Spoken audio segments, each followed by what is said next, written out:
पाव भेंडी घेतली. ती छान पुसून घ्यायची, धुवून पुसून घ्यायची. पुसून घेतली. आता थोडे मोठे काप करायचे, भेंडीचे कापून घ्यायची मोठी. बारीक नाही कापायचे, मिडियम असं आकाराने कापून घेतले सगळ्या भेंड्या. आणि नंतर कापून झाल्या भेंड्या आपल्या. आणि यात 2 कांदे घेतले, तेही कापायचे, मोठे काप करायचे 2 कांद्याचे. आणि नंतर ते मिक्सरला लावायचे 2 कांदे. त्यामध्ये 7-8 हिरव्या मिरच्याही घेतल्या. आणि लसणाचा मसाला घेतला. आणि हळद घेतले, तिखट घेतली, मीठ घेतलं स्वादानुसार, गरम मसाला आणि मी घरगुती बनवलेला तो मसाला.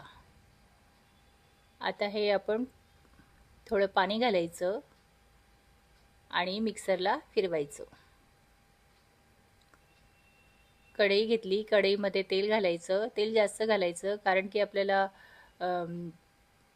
भेंडी ही तळून घ्यायची आहे, खूप तळायची नाही आणि एकदम मऊ पण करायची नाही. व्यवस्थित फ्राय करून घ्यायची, हलवत राहायचं त्याला. आणि आता काढायची. हे सर्व भेंड्या अशा फ्राय करून घ्यायच्या. आणि नंतर मसाला घातला, वाटलेला तो वाटण मसाला घातला, त्यालाही व्यवस्थित होऊ द्यायचं. आता त्यामध्ये लाल तिखट अर्धा चमचा, मीठ स्वादानुसार, हळद, गरम मसाला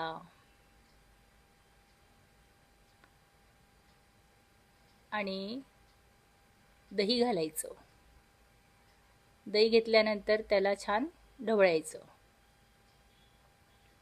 व्यवस्थित पूर्ण एकजीव होईपर्यंत ढवळायचं. आता बघ तेलाला तेल सुटलं आहे. त्याला मेथी घातली. आता छान हलवायचं. तेलही वर आलेलं आहे. आता त्यामध्ये काजूची पेस्ट घालायची. काजूची पेस्टही घालून थोडं हलवायचं व्यवस्थित. आणि नंतर थोडा वेळ ठेवायचं, त्यालाही छान शिजू द्यायचं.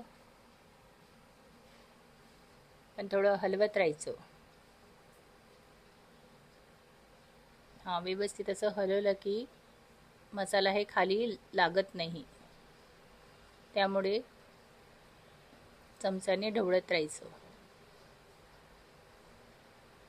व्यवस्थित झाल्यानंतर त्याच्यामध्ये आपण भेंडी घालूया. जी तळलेली भेंडी आहे ती टाकायची. ती टाकून झाल्यावर परत हलवायचं छान व्यवस्थित. व्यवस्थित असं पूर्ण भेंडीला असा मसाला लागला पाहिजे, त्याप्रमाणे ते सगळं हलवायचं. आणि थोडं झाकण लावायचं. झाकण 5 मिनिटं लावायचं. 5 मिनिटानंतर भेंडी आपली तयार झालेली आहे. छान सुगंधही येतो आहे, मस्त कलरही आलेला आहे. ही आपली दही भेंडी तयार झालेली आहे. त्याला आता कोथिंबीर घालून छान सजवू.